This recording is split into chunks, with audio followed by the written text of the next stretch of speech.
Abra sua Bíblia, por favor, em 1 Coríntios capítulo 10, versículo 11, 12 e 13.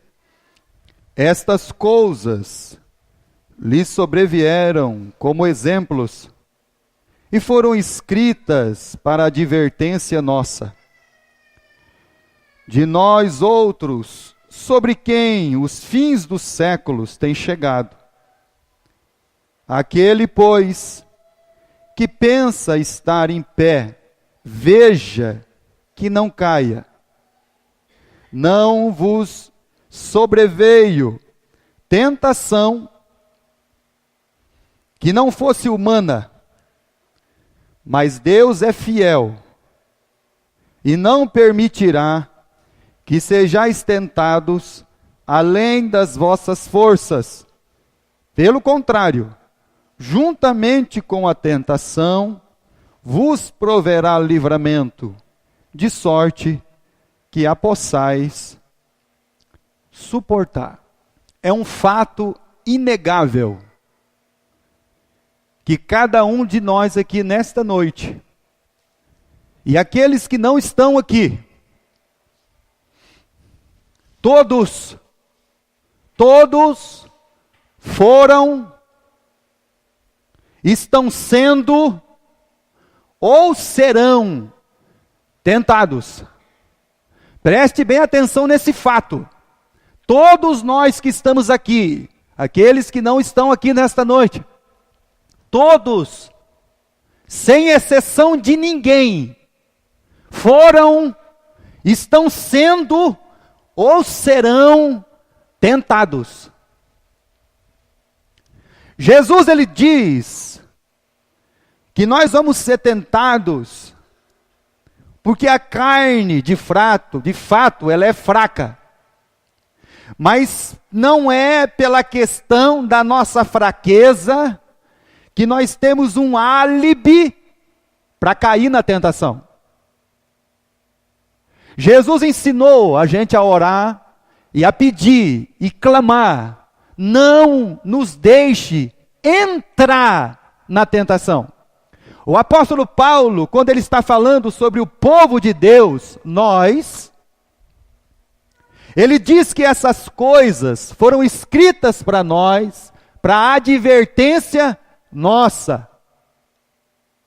E aí, quando você passa a ler as Escrituras com calma, com paciência, com observação, você vai ver que ele diz assim: aquele que julga está em pé. Ou seja, aquele que se julga que ainda não está em tentação ou não foi tentado. Tome muito cuidado, para que você não caia na tentação, para que você não entre em tentação. E aí, quando você continua lendo a palavra de Deus, então o fato de que nós, todos, estão sendo ou serão tentados, em diversas áreas da nossa vida. E aí Paulo, quando ele escreve para os irmãos, ele diz que Deus vai nos dar um livramento.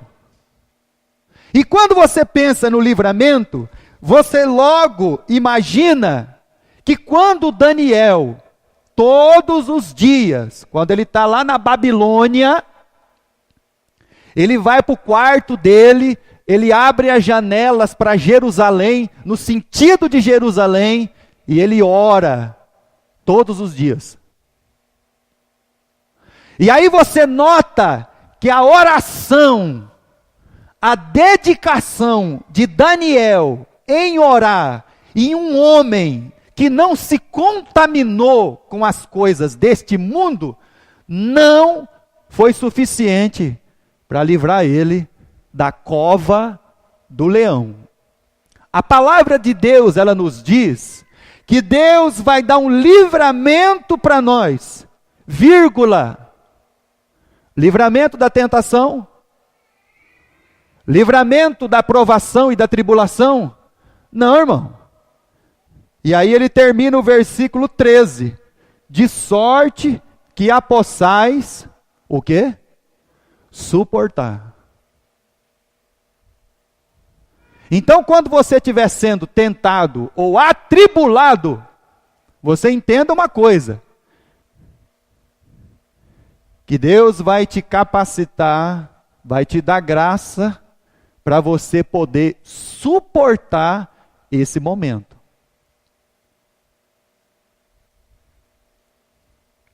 Então a vida de oração, a integridade de Daniel, um homem reto diante dos homens e de Deus, não livrou ele da cova,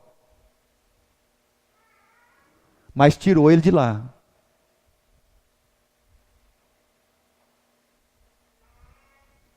Então, quando você se julgar na cova do leão, você entenda uma coisa: Deus vai te capacitar para que você possa, então, suportar para sair de lá.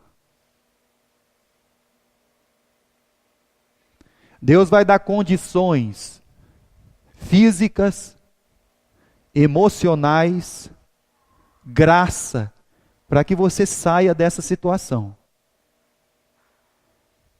Para que você suporte isso até ter o fim, que vai chegar o fim. O diabo, que é o tentador, ele conhece a natureza caída do homem. E o diabo, ele tem as suas convicções a respeito de cada um de nós. Ele nos conhece.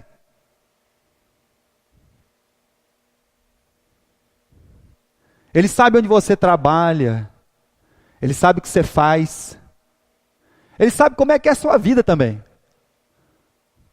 Porque ele ouve a sua voz. Já disse aqui uma vez, irmão. Você quer saber como que você é? Você quer descobrir que pessoa que você é? Pega um gravador, pega seu celular e grave o que você fala, como você vive durante um dia. Aí quando chegar à noite, que você já tomou seu banho, você jantou, você liga o gravador e passa a ouvir tudo o que você disse, o que você fez, o que você falou. Aí você vai descobrir quem que você é. Ele é o tentador. Conhece a natureza caída, tem convicção a respeito de nós e vai usar os seus dardos inflamados contra nós. Toda palavra que sai da minha boca e da sua, ele vai usar. Toda circunstância da minha vida e da sua vida vai ser usado. Tudo que você é e representa será usado. Mas a Bíblia diz que não sobreveio, Deus não permitiu uma tentação, uma tribulação, que não fosse o quê? Humana.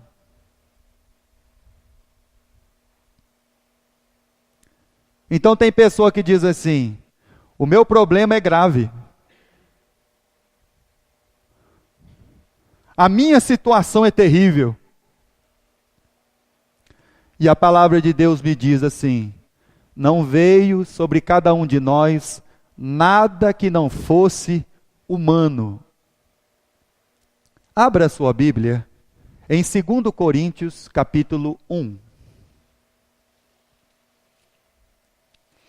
Segunda carta do apóstolo Paulo à igreja de Corinto, capítulo 1. Versículo 8. 9, 10 e 11. Capítulo 1 de 2 aos Coríntios, versículo 9. Versículo 8. Porque não queremos, irmãos, que ignoreis a natureza da tribulação que nos sobreveio na Ásia, porquanto foi acima das nossas forças, a ponto de desesperarmos até da própria vida. Vamos ler o versículo 8. O apóstolo Paulo, junto com alguns irmãos, veio uma tribulação tão terrível, tão avassaladora, tão destruidora, que até mesmo eles perderam a esperança, nos desesperamos da nossa vida. Quantas pessoas neste mundo chegam ao ponto de tirar a sua vida? De dar cabo dela? Quantas pessoas Satanás tem colocado na cabeça deles esse tipo de atrocidade, de desespero, de angústia, de frustrações. E Paulo, junto com os irmãos, ele diz assim: olha, a natureza daquela tentação, daquela tribulação que sobreveio sobre nós. Nós, naquele momento, nós entendemos que era sobre-humano, que ninguém podia suportar aquilo. E nós chegamos a um ponto de desesperar da própria vida. E por que, meus irmãos? Por que desesperar da própria vida? Versículo 9. Então ele vai responder o porquê.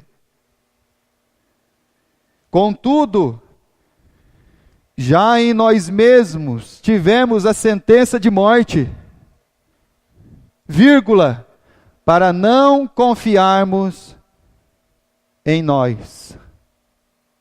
Por que que há uma desesperança da vida? Por que que no momento da tentação e da tribulação há um desespero? É pelo fato, meus irmãos, de nós estarmos confiantes em nós mesmos, nas nossas forças, naquilo que a força do nosso braço é capaz de fazer, naquilo que as minhas tentativas diante de Deus. Quando você vê o homem de Deus caminhando para a cova, tem um outro homem lá, um rei, o rei dos homens, o rei dos homens, o rei das nações. Ele olhou para Daniel e disse assim: eu não posso fazer nada por você. Mas o Senhor não é o rei todo-poderoso? Eu sou, mas não posso fazer nada pela sua vida. É quando você confia em você mesmo. Sabe por que muitas pessoas se desesperam da sua vida? Entram em tribulação, em tentação, em angústia, em desespero, porque estão confiando em si mesmas. Estão projetando felicidade na sua própria vida, nas suas expectativas. Olha, meu irmão, minha irmã, preste atenção nas suas expectativas. Você já percebeu que tudo que é expectativa nossa humana, tudo nos traz aflição e desespero? Nós projetamos as nossas alegrias e felicidades nas realizações dos nossos filhos.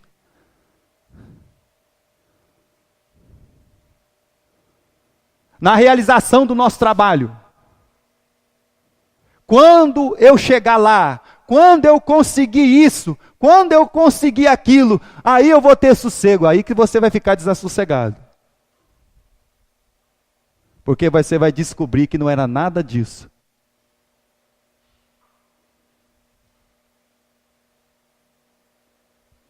Você vai ter a triste decepção de descobrir que a sua família, os seus filhos, a sua esposa, o seu marido, eles não precisam das expectativas que você tem. Eles precisam de Deus. Sabe do que nossos filhos precisam? De Deus. Sabe o que a nossa esposa precisa ver? Deus. Sabe o que seu marido precisa ver? Deus. Ah, não, mas quando eu alcançar o que eu quero, não, isso não funciona. E aí o dia você vai entrar em desespero. Porque tudo que você pensou deu errado. Não deu certo. Porque você confiou em você mesmo. Versículo 9. Para que não confiemos em nós, e sim no Deus que ressuscita os mortos. Então, se haver uma morte, o que eles deviam ter pensado? Bom, Jesus diz que, e a sua palavra é fiel, que Ele é a ressurreição e a vida. Versículo 10. Aí nós vamos aprender uma lição preciosa com a palavra de Deus. O qual nos livrou no passado. Próxima palavra. E livrará. Final do versículo 10. E ainda continuará a livrar-nos. A presunção que nós temos é primeiro de sermos tentados a confiar em nós e não em Deus. Depois é pensar que quando nós formos tentados, então não vai haver mais tentação. E aí a Bíblia diz assim, olha, nos livrou, nos livrará e nos livrará ainda no futuro. Vai continuar nos livrando, porque continuamente nós vamos ser o quê? Tentado. Você vai ser tentado, eu serei tentado, entre o que eu quero e o que é certo. Entre o que eu quero e o que é certo, tem um abismo. O Satanás perguntou para Jesus, você não quer isso aí? Eu te dou. Entre o querer e o que é certo, tem um abismo, irmãos. E a maioria das vezes nós estamos só usufruindo do que queremos e não do que é certo. Então a tentação é, a qual nos livrou e livrará de tão grande morte, e em quem temos esperado que ainda continuará a livrar-nos. Já fui tentado, pastor, já passei pela tentação, venci. Poxa, cuidado para que você não caia. Evangelho de Lucas, capítulo 4. Abre sua Bíblia lá no Evangelho de Lucas, capítulo 4, e versículo 13. Lucas, capítulo 4, versículo 13. Passadas que foram as tentações de toda sorte. Já passei por muitas tentações, pastor. Ah, é? Olha que bom. Graças a Deus. Apartou-se dele o diabo até um momento, o quê? Oportuno. Nos livrou, nos livrará e continuará a livrar-nos. Porque o inimigo da alma só precisa de um momento oportuno para ele chegar na sua vida e na minha vida. Ele só precisa de uma oportunidade.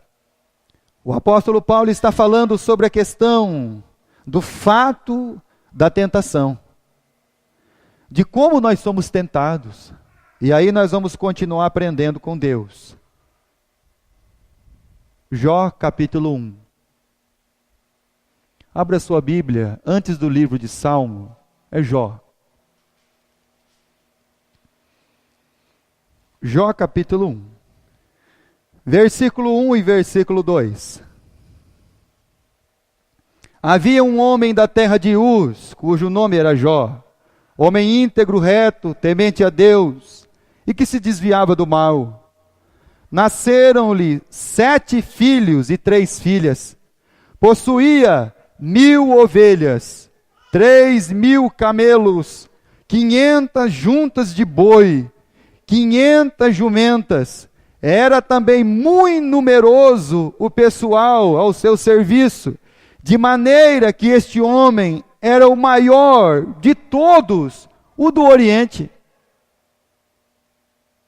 Um homem rico, cheio de bens, cheio de coisas, possuindo até mesmo muitas pessoas ao seu trabalho. E a tentação na vida desse homem é a mesma que a nossa. Talvez nós aqui não tenhamos os bens de Jó, mas talvez o que você tem, você ama. Talvez você tenha paixão pela sua casa, paixão pelo seu carro, por aquilo que você tem. E aí, a tentação, ela é o seguinte: ninguém ama mais a Deus do que as coisas que possui. Isso é uma tentação na nossa vida. Ninguém ama mais a Deus do que as coisas que Ele possui. Quando você olha os homens da Bíblia, você vai ver eles mais preocupados em perder as coisas que possuíam. Perder os seus bens, perder suas terras, perder suas fortunas. A Bíblia diz que o pior pesadelo de uma pessoa que ama o que tem é o medo de ficar sem aquilo. É o terror que se abate sobre o coração, o medo, o pânico. E aí, não foi em um ano, não foi em um mês, não foi em uma semana, que esse homem ficou sem nada. Foi em um dia. Em um dia. Jó capítulo 1, versículo 13 a 17. Sucedeu um dia em que os filhos e as filhas comiam, bebiam vinho na casa do irmão primogênito, que veio um mensageiro a Jó, ele disse: os bois lavravam, as jumentas passeam junto a eles. De repente deram sobre eles sabeus e os levaram, e mataram os servos ao fio da espada, só eu escapei para trazer a nova. Falava este ainda, quando veio o outro e disse: fogo de Deus caiu do céu, queimou as ovelhas e os servos, e os consumiu, só eu escapei. Falava ainda este, quando veio o outro e disse: dividiram-se os caldeus em 3 bandos, deram sobre os camelos e levaram, mataram os teus servos ao fio da espada, só eu escapei para trazer a nova. Em um dia, ele perdeu tudo que tinha. Perdeu seus bens. E que desespero é para uma alma perder o bem que ele ama. Perder a sua fortuna. Perder o seu trabalho. Perder a riqueza da sua casa. Então Satanás tem essa questão, essa tentação. Como ele conhece a natureza humana, ele sabe que o homem se apega a qualquer coisa. Eles não amam mais a Deus do que o que eles têm. Tanto é que quando os apóstolos, os homens começaram a vender os seus bens, não porque ninguém pediu. Presta atenção. Jesus não pediu 1 centavo para o Zaqueu. Em Atos dos Apóstolos, a igreja não pediu nada para ninguém. Mas eles vendiam as suas propriedades, colocavam o dinheiro aos pés dos apóstolos. Não foi pedido nada para ninguém. Lucas capítulo 18. Mas o inimigo da alma conhece. Ele conhece o homem. E uma das coisas que ele disse para Deus é o seguinte, Lucas capítulo 18, a respeito de Jó. É claro que ele te serve.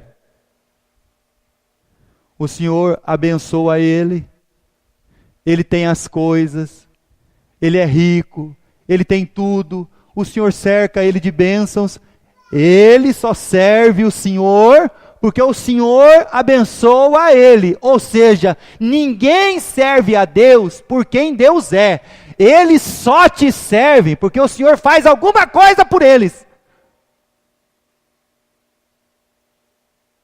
Nós somos tentados até um entendimento satânico desse.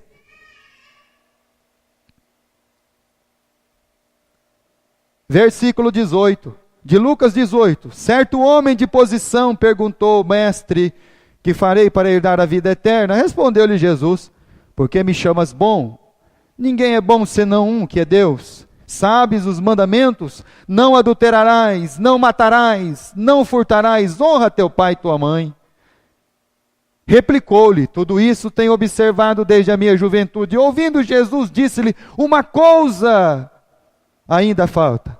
Vende tudo que tens, dá aos pobres e terás um tesouro no céu. Depois vem e segue. Mas ouvindo ele estas palavras, ficou muito triste, porque era riquíssimo. O inimigo da alma conhece cada um de nós. Ele sabe se o seu coração está apegado nas coisas que são suas.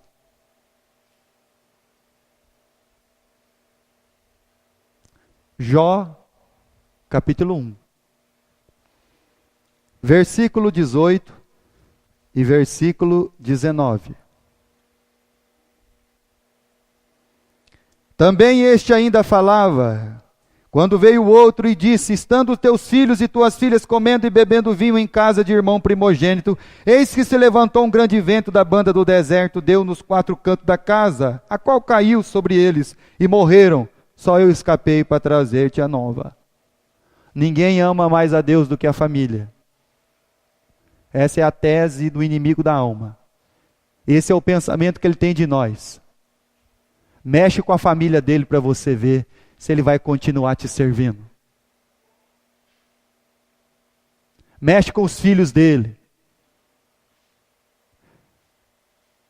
Mexe com o planejamento que ele tem na cabeça dele, para ver se ele vai continuar te servindo. Porque ele ama os filhos deles mais do que o Senhor. E quando esse homem ficou doente dos pés à cabeça, ele esperava que a mulher dele tivesse uma palavra de consolo ao seu coração, mas ela pediu para ele amaldiçoar Deus e morrer, no capítulo 2, versículo 9. Então esse homem tem um problema. E agora, Jó? Você ama mais a Deus ou a sua família? Seus filhos e suas filhas já morreram. Sua mulher, que deveria ter uma palavra ao seu coração de ânimo, ela pede para você amaldiçoar o seu Deus e morrer.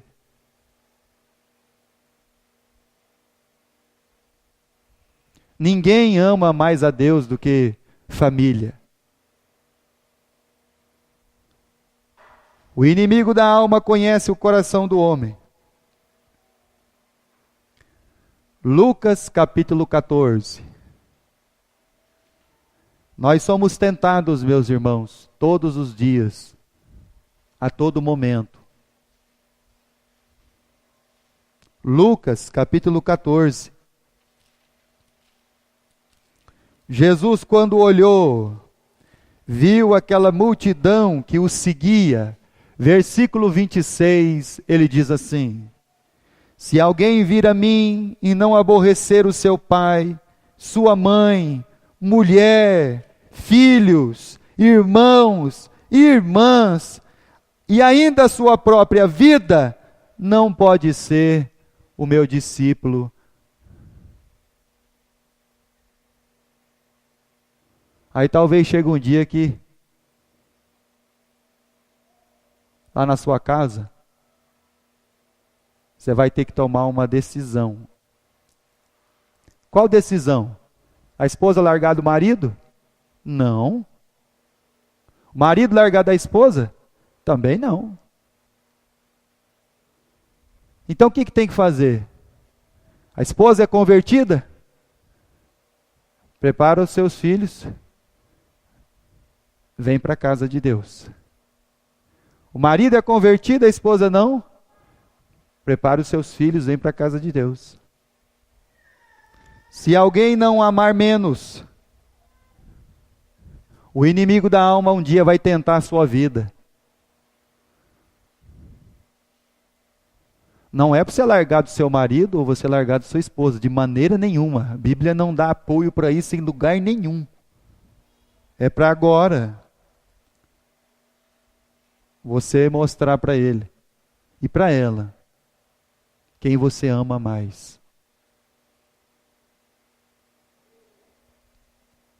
Jó, capítulo 2.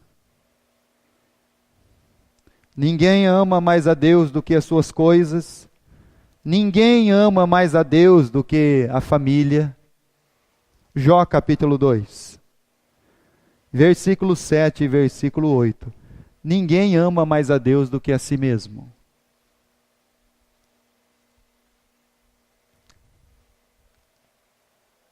Então saiu Satanás da presença do Senhor e feriu Jó de tumores malignos, desde a planta do pé até o alto da cabeça. Jó, sentado em cinzas, tomou um caco para com ele raspar-se. Versículo de número 4. Então Satanás respondeu ao Senhor, pele por pele. Quem você acha que deixou o remédio tão caro? Você sabe por que remédio é tão caro?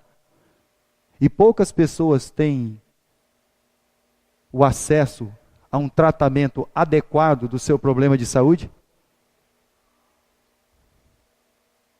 Porque a indústria farmacêutica é que ganha muito dinheiro. Sabe onde eles aprenderam isso? E com quem? Pele por pele. O que o homem não dará pela sua vida. Eu conheço um casalzinho de idoso, de 85 anos, que não escuta mais. Vai comprar aquele aparelhinho para colocar aqui atrás. Sabe quanto custa um aparelhinho daquele assim, do mais ruinzinho? 6.000, 7.000. Sabe quanto custa um aparelho celularzinho, mais ou menos, bom? 500. Pele por pele. Não tem ninguém que ama mais a Deus do que a si mesmo.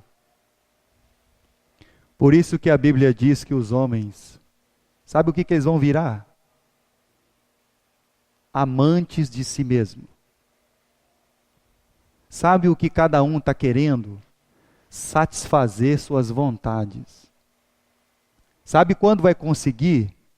Nunca! Nunca! Sabe até quando você vai ser infeliz? Sempre!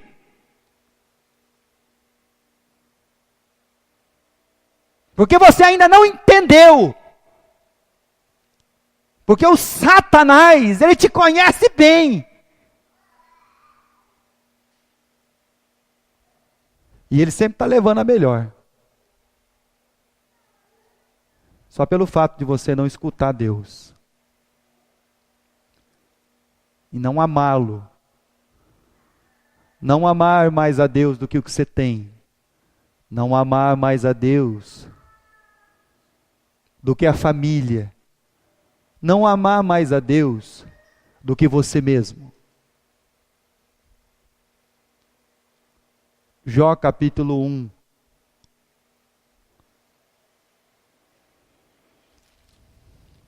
Versículo 20. Então Jó se levantou, rasgou seu manto, raspou a cabeça, lançou-se em terra e adorou. Disse: Nu eu saí do ventre da minha mãe, nu voltarei. O Senhor deu, o Senhor tomou, bendito seja o nome do Senhor. Em tudo isto Jó não pecou e nem atribuiu Deus falta alguma. A pergunta é, ele passou pela tentação e aí apareceu ainda 3 amigos. Sabe daqueles amigos que você gosta? Amigão seu? Aquele amigão que não vai ser o bálsamo na sua vida, mas vai ser um instrumento de acusação contra você. Mas é seu amigão.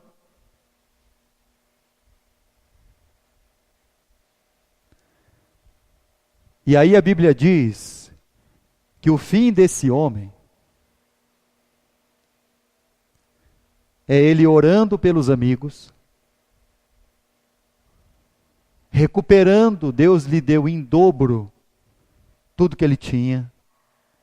Com a mesma mulher, ele teve mais 10 filhos, mas não era tudo em dobro? Sim. Cadê os outros 10 filhos? Ele não perdeu? Não. Certo dia, um pai, conhecendo a Deus, estava voltando do velório do filho. E aí encontrou o companheiro. Meus pêsames pela perca do seu filho. Ele falou: não, eu não perdi meu filho. Você perde o que você não sabe aonde está. Eu não perdi ele. Eu sei onde ele está. E é só uma questão de tempo, pouquinho tempo, para mim chegar lá. Você não perde um salvo, porque um salvo, você sabe aonde ele está. Você perde quem você não sabe para onde vai. Não era uma tentação sobre-humana, mas era algo que poderia passar por aquilo. Abra sua Bíblia, por favor, em Hebreus capítulo 4. O apóstolo Paulo escreveu lá, em 1 Coríntios 10, abra sua Bíblia em Hebreus capítulo 4, que Deus ele é fiel, mas Deus é fiel. Capítulo 4, versículo 14. Tendo, pois, a Jesus, o Filho de Deus, como grande sumo sacerdote, que penetrou os céus, conservemos firme a nossa. Então você não perde nada, porque tudo você já sabe onde está. Versículo 15. Porque não temos um sacerdote, um sumo sacerdote, que não possa compadecer-se das nossas fraquezas. Antes foi ele tentado em todas as coisas a nossa semelhança, mas sem pecado. Então é possível, irmão. Versículo 16. Acheguemo-nos, portanto, confiadamente, junto ao trono da graça, a fim de recebermos misericórdia e acharmos graça para socorro em ocasião oportuna. O que temos que fazer, irmãos?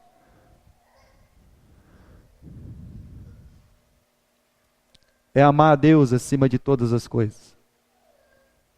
Sabe do que as pessoas têm medo, irmão? Perder o que tem.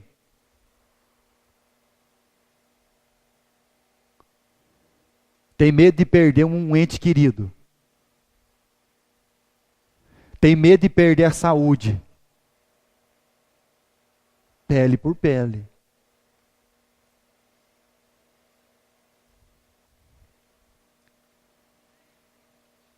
Sabe por que nós temos medo?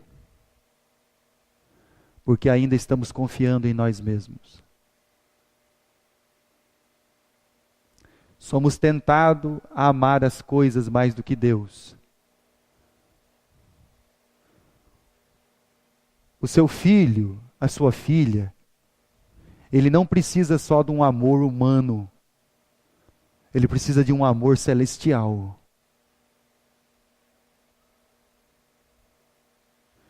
Para que, se caso acontecer qualquer coisa com ele ou com você, nenhum perdeu ninguém. Só vai ser uma questão de tempo. Nós somos tentados. Hoje, amanhã e depois. Mas da mesma maneira que nós temos um tentador que procura uma oportunidade, nós temos também o Cristo Jesus, que vai nos socorrer em momento oportuno. Se o inimigo da alma precisa de uma oportunidade para nos tentar, o Cristo precisa de uma oportunidade para nos livrar dela.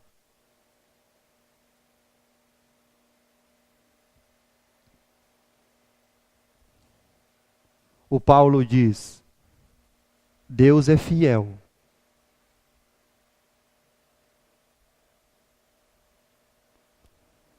Aquele que ressuscita os mortos.